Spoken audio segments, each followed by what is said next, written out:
Welcome in then to the latest edition of Extra Time. Thank you as always for your tweets. Gab Marcotti looking lovely there in salmon today. Craig Burley, Stevie Nicol here as well. No white shirt. No, yeah. You're obsessed with him wearing white shirts. I don't know why. God's sake. I'm glad to see you following the lead. Dude, I went for a check today. Oh dear. Yeah, he did. You buy them like a dozen white shirts. Stevie, is Salah the best player in the Premier League? Right now?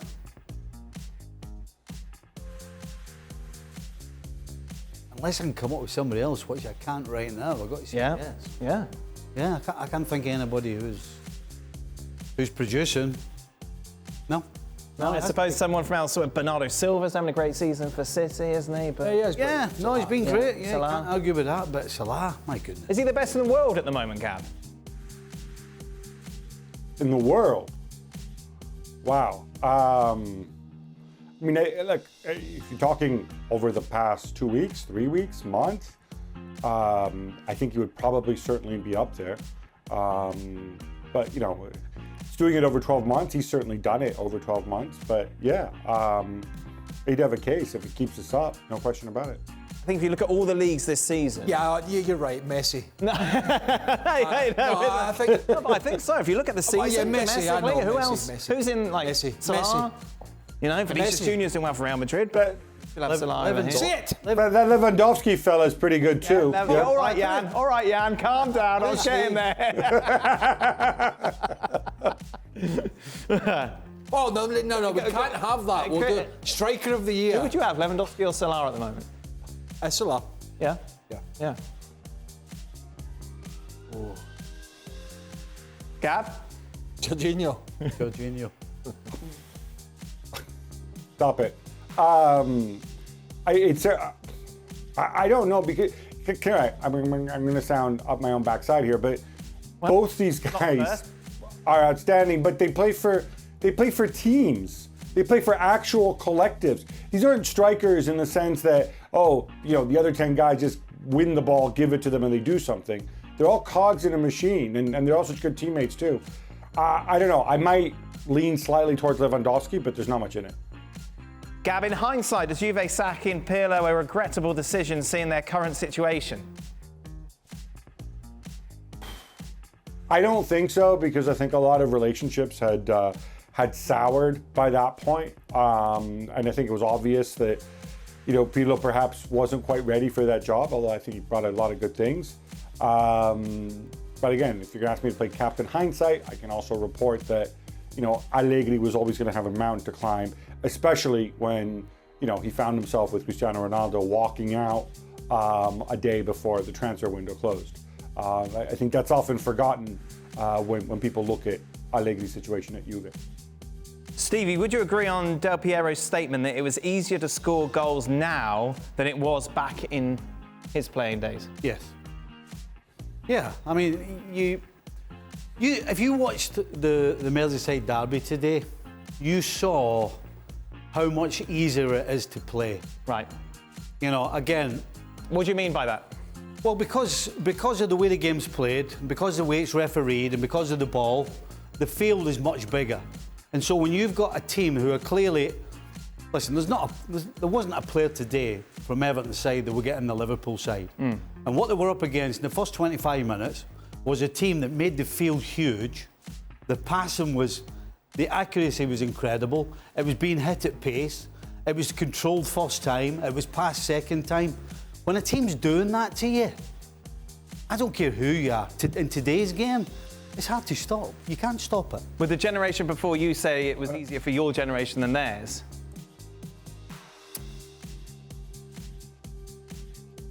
Yeah, I would say so for one simple reason. I would suggest the generation before me wasn't quite as professional as the generation I played in. Right. Certainly defensively. Probably the late 70s to just after the mid 80s was ultra professional as far as defending. And as far as being able to kick people as well. Right. So yeah, it's easier to play now. Go on, Gab.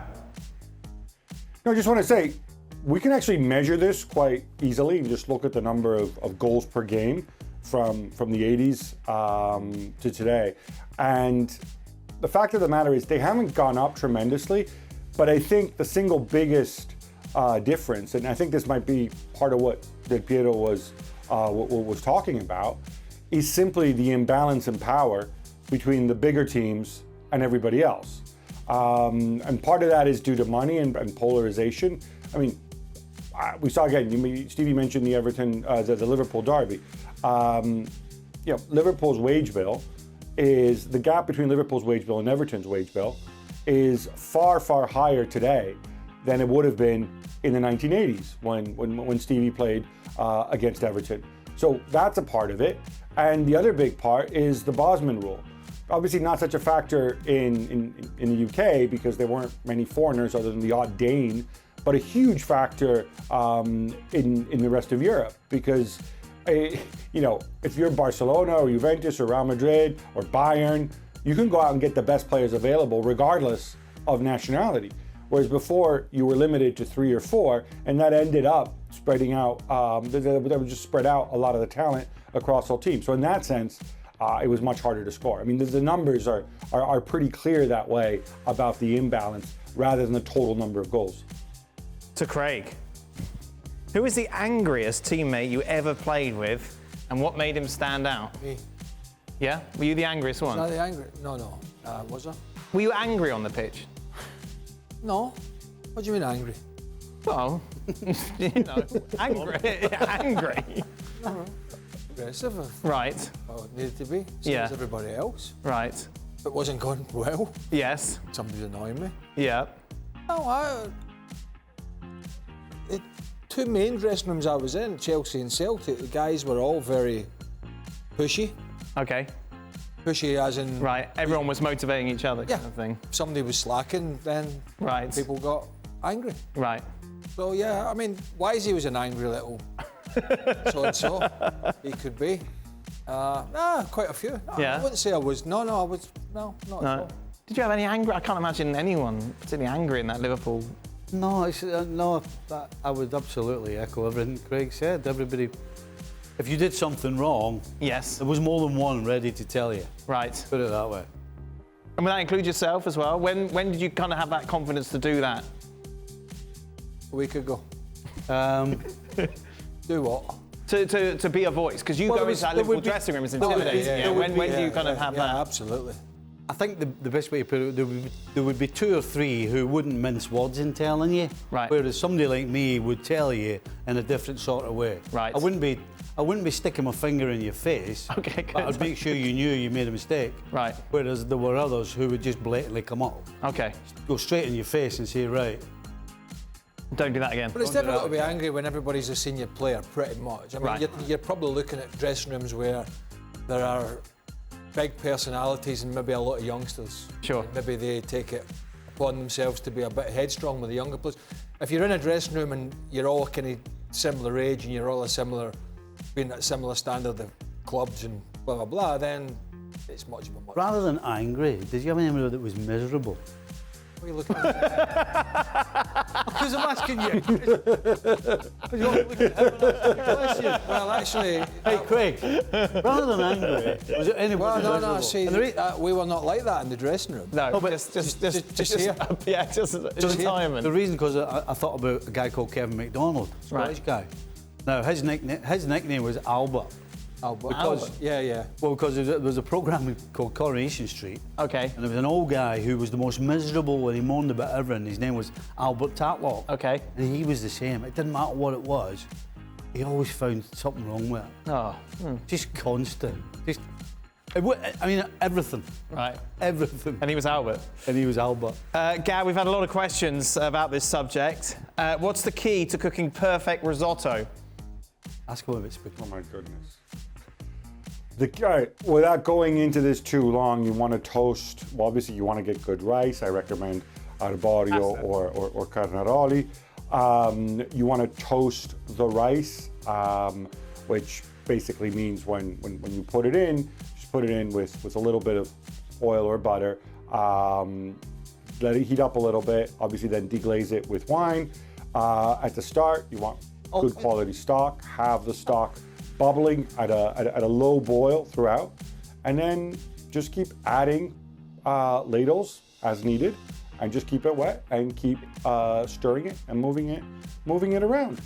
And do it with a lot of love, Gab. Lady Santa, no, what don't you like about it? Everything. I must admit. You got to ask Gab.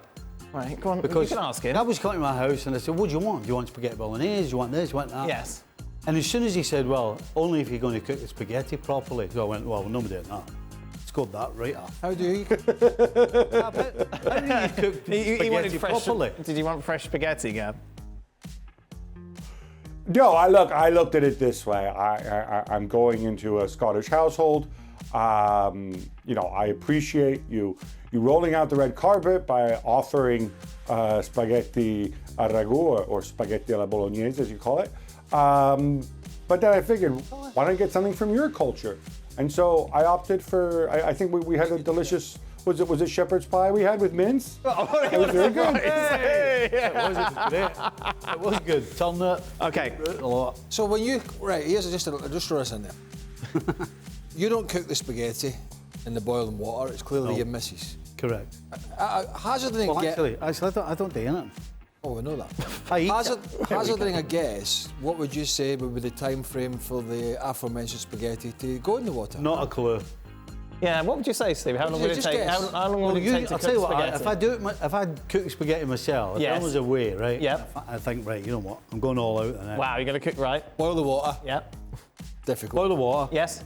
Put it in. Yeah. Little bit of olive oil in it. Yes. Yeah. Oh. Cheap stuff. Give it a stir every 2 or 3 minutes. Okay. Just so it doesn't stick together. Yeah.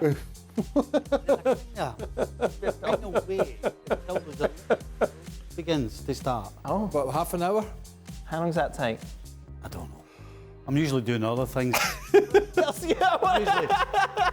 usually getting the Come on, what's a ballpark number? ballpark. Yeah, 15, 20 minutes. About. I would guess when I do it, I have it in too long. Well, yes, this seems to be where we're going with this. Yes. On the odd occasion, though, I will chuck it against the door. Okay, to see if it sticks. Yeah. There we go. Oh, Gab, is that the? Why are you pouring oil into the water? Why? Oil and water don't mix. I thought you were. I thought that. I don't know. Oh yeah. I just thought of a bit of. There's no reason to do that. No. If you salt the water properly, it won't stick. What do you mean salt the water? You got to salt the water. I never salt the water. Oh my! Clearly, We need a you Gab have and to Stevie salt- cooking show. Yeah, that's probably why it sticks. So that's why the spaghetti sticks together, because there's no salt in the water. That's correct. Yes. Well, no, See, not you learn something technically. every day. Perfect. It's maybe something to do with the fact you put it in for about 25 minutes too long. The shoelaces. Well, that too. Yeah. So how long are you supposed to put? It depends on the type of pasta, Stevie. When you purchase the pasta, if you look on the container, every kind of pasta is different. Every brand is different. It's treated differently. For spaghetti, it'll usually be between 8 minutes and 12 minutes, 13 minutes, but you have to look at it. It'll tell you the optimal time for the particular spaghetti that you have purchased, and then you just set a little timer on your phone or an egg timer or whatever, and that's the simplest way. Unless you want to have it al dente or you want to do something more sophisticated and you get it out and you finish it in a pan with a sauce or whatever, which is what some people do. But just to keep it simple, just read the box. There we go. It's under 10 minutes, isn't it? Yes. It's under 10 minutes. You Okay. just buy the microwave stuff. I'll tell you what, I'm way over 10. Right, final question. Since the ESPN FC crew loves the Ballon d'Or, Craig, who do you think will win it next year? Not Lewandowski. I can't believe you're thinking about this seriously. I thought he was going to storm out. I think Gab's answered it earlier on, didn't he, in the show? What do you say? Not Ronaldo, not Messi. Okay, I think that was Jules. That was Jules. Yeah. I know we sound the same, we have very similar accents, but that was Jules. No, I should have known it wasn't you. It made sense. On that really note, say that? on that note, Did I really say ESPN that? FC back on your screens tomorrow. Manchester United in action against Arsenal. That'll be our main focus. Well, thank you very much for watching ESPN on YouTube. For more sports highlights and analysis, be sure to download the ESPN app. And for live streaming, premium content, and let's not forget as well, ESPN FC 7 days a week. Subscribe to ESPN Plus.